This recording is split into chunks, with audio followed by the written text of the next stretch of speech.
सैनशीन पर तशरीफ फरमा हम सबके हरदिल अजीज बीआरएस पार्टी के शहजादे वर्किंग प्रेसिडेंट जनाब केटी रामाराव साहब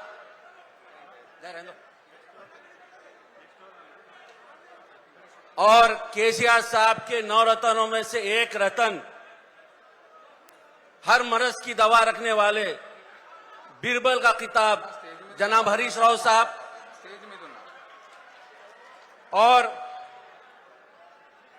इस हल्के के लिए जो केसीआर साहब ने उम्मीदवार बनाया है, मरहूम गोपीनाथ साहब की अहलिया सुनीता मैडम साहिबा और इस हल्के के साबिका एमएलए पी जनार्दन रेड्डी के साहबजादे मेरा भाई विष्णुवर्धन रेड्डी साहब और सैनशीन पर तशरीफ फरमा सभी मोहज्जिज हजरात, मेरे बहनों और भाइयों, आज इस इजलास का मतलब आपको 11 नवंबर की तैयारियों में से एक माना जा रहा है।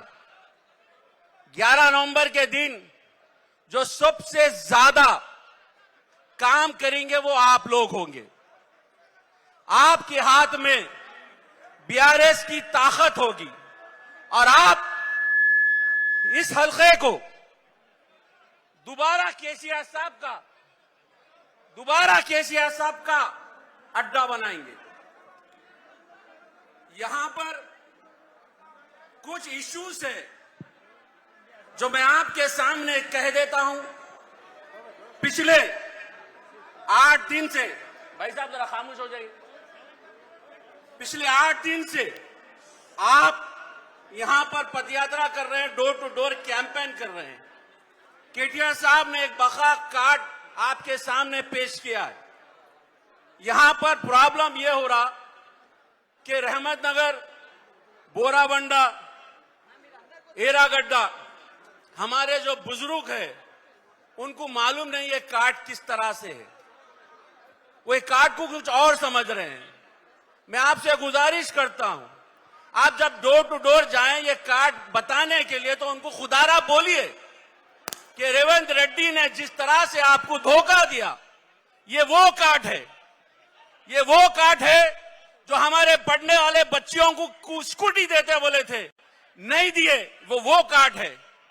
ये वो कार्ड है जो शादी मुबारक में 1 तोला सोना देते बोले थे, नहीं दे रहे, ये वो कार्ड है। ये वो कार्ड है जो हमारे किसान भाइयों को वगलाकर जो बात बोले थे उस पर अमल नहीं कर रहे, ये वो कार्ड है। आप उनको बताइए कि ये रेवंत रेड्डी जो झूठ पे टिका हुआ है, ये वो कार्ड है।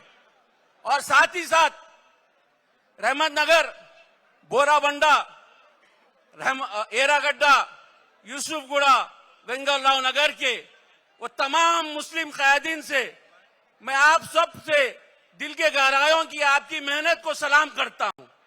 आपने कोई पार्टी का लेबल नहीं लगाया, आप अपने कब्रिस्तान के लिए जो जंग लड़े हैं वो ये लोग सुनने वाले नहीं है। रेवंत रेड्डी जो हमारे कब्रिस्तान को मसमार करा कोडंगल में, वो आपको हमको कब्रिस्तान की जगह नहीं देने वाला था, मगर आपने जो कोशिश की है वो कोशिश को सम केटीआर साहब के साथ खदीर भाई, खान साहब, मुकरम भाई, रहमतनगर के अजीज भाई, अजीम भाई, ये तमाम कमेटी के लोग आकर केटीआर साहब के पास 1 महीना पहले अपनी अर्जी दी थी। मैं आपको बता दूं सब मजमे के सामने, केटीआर साहब ने खुल के वादा किया था, कहा था कि हम ये जरूर करेंगे, हमारी गवर्नमेंट आने के बाद जरूर देंगे। जिस तरह से अंबरपेट में दिए, जिस तरह से सनतनगर में दिए, हैदराबाद के सराउंडिंग में 125 एकड़ करे, ये भी करेंगे। मगर साथ ही साथ मैं आपको बता दूं, गोपीनाथ साहब ने भी कोशिश की थी। कोई यहां वर्गला रहे, कह रहे गोपीनाथ साहब ने नहीं किया, मैं गवाह हूं। मैं बताता हूं कि यही ग्राउंड के बाजू 2 एकड़ जमीन गोपीनाथ साहब देने का वादा किए थे। आप सब जानते हैं।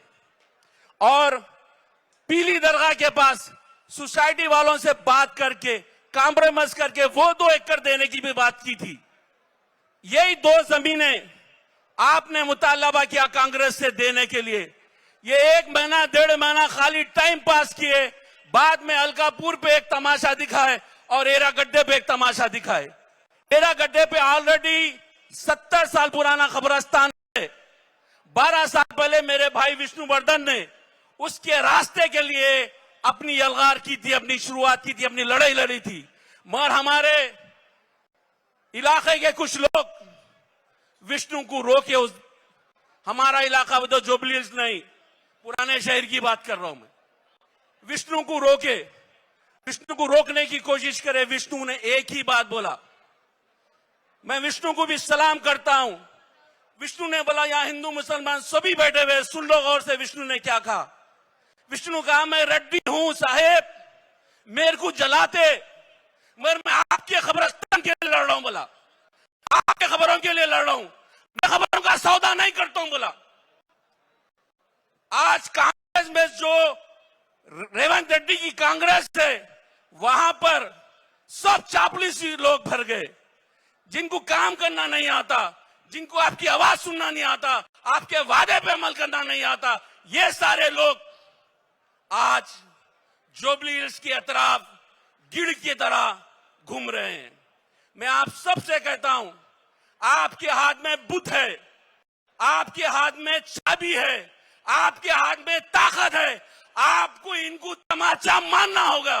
11 नवंबर के दिन इनके मुंह पे आपको जोरदार तमाचा मारना होगा। रेवंत रेड्डी को बताना होगा कि ये जुबली हिल्स सेकुलर अड्डा है, तेरे जैसे लोगों की यहां कोई जरूरत नहीं है। शुक्रिया। Thank you.